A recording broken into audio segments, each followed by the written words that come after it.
Hi, this is Dave with DRH Acrylic Creations. Today I'm just going to be playing with some color and flow. Our colors are here, Velvet, Honeycomb, Cuneg, and Rose. Cuneg is Quinacridone, Nickel Gold. Cell activators are Inferno and Lamp Black by Amsterdam. I'm considering doing honeycomb and titanium white cell activators also. This is PPG Multi-Pro in eggshell. It's my go-to Home Depot product for those in the U.S. The consistency on this pillow paint is exactly what I look for.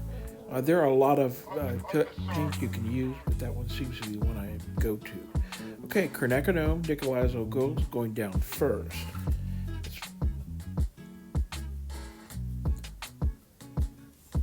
Honeycomb. This is the honeycomb mixed with my pouring medium, not my cell activator.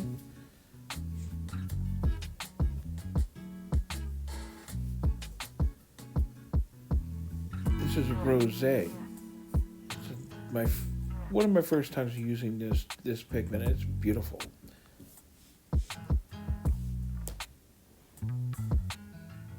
Okay, I am going to save Velvet for just a few minutes from now. This is a late entry here. I'm going to put Lamp Black mixed with my pouring medium all around the outside of this color layer that I have. You notice that it is off center, and that is very much intentional.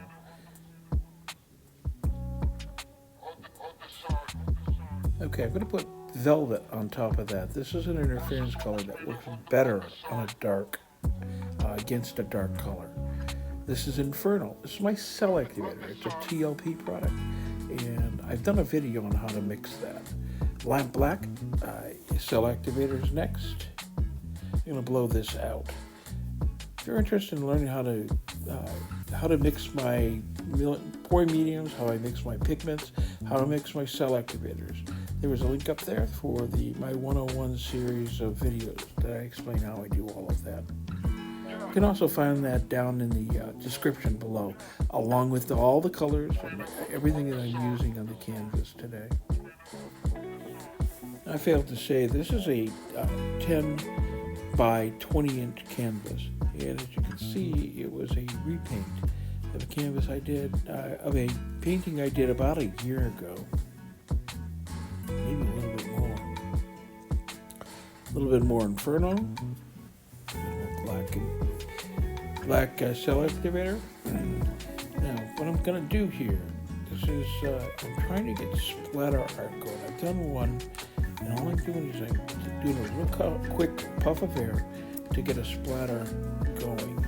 That's, because as you stretch this out, those splatters become part of the bigger picture. That's a Jessica Winterstrom technique that I just picked up, and it's a game changer in a lot of ways. I don't mind getting messy.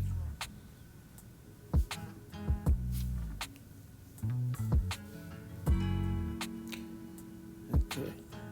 And what I'm doing here is I'm just moving the pillow paint around, and the reason I'm having to do that is because although I cut some of the parts out, the paint has already been down quite a while, and the pillow paint has a tendency to develop a skin.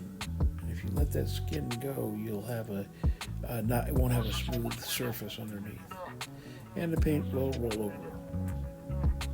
Okay, a little bit more splattering.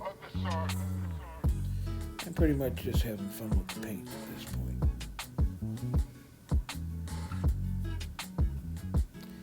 Time to stretch. Stretching took a lot of time with this piece, and I'm taking it slow and easy, just trying to move the paint around and get an idea how I want to work with the composition. So stretching is wonderful not only for getting paint off the canvas, but you get a chance to open things up a little bit and see what parts you want to keep and what parts you don't mind stretching off.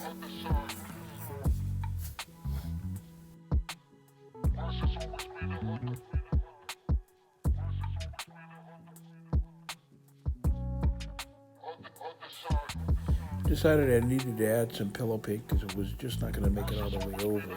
There's plenty of paint on this canvas, but what happens if you don't have enough pillow paint towards the ends, the paint will start to fold under it, and the color layer starts doing that. You lose a lot of your composition you want. So it's important to have the pillow paint down.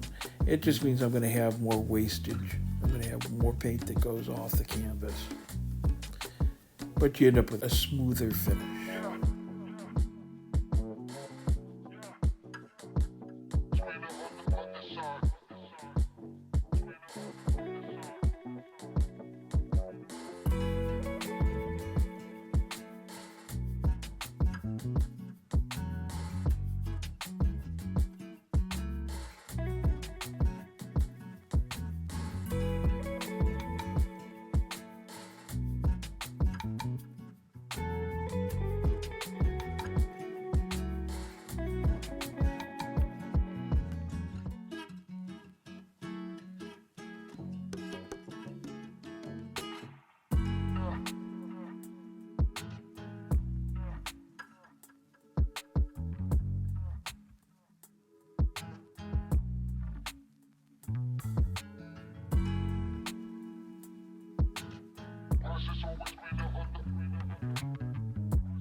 Okay, I'm starting to get pretty close to what I want to see before I start spinning. Spinning does two things for us. It gets paint off the surface and opens up what cells you have there, so you get a better idea of what you have. At this point, I'm liking the direction this composition is going. So I'm going to do a lot of spinning here.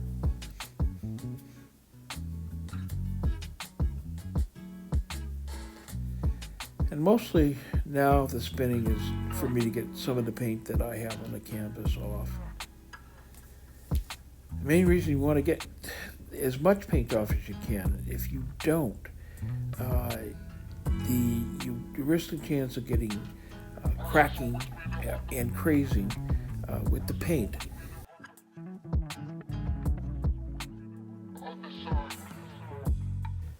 You also, with too much paint in the middle, anything that you have, any kind of cells or color variation that you have, you risk the chance that it's going to sink, and that can often just destroy your painting.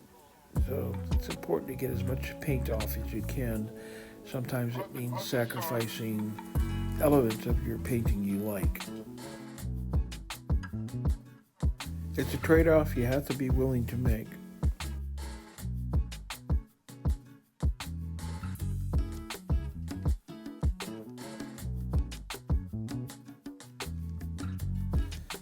I think we're getting close.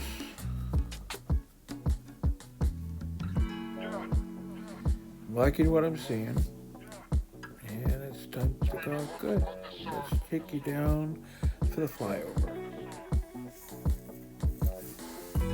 You'll see here the variation of colors that I'm talking about. The only blue here is the velvet. So you can see that the velvet really does stand out against the black. The interplay of the QNAG and the honeycomb is just pretty amazing. So overall, I'm very happy with this piece. I'd give it a silent B+. But let me know what you think down in the comments. Thank you for being here today. If you'd like to help, leave a like, subscribe, and ring the bell. It's absolutely free, and it really does help. I hope you found today's video both enjoyable and useful. Thanks for being here. Bye now.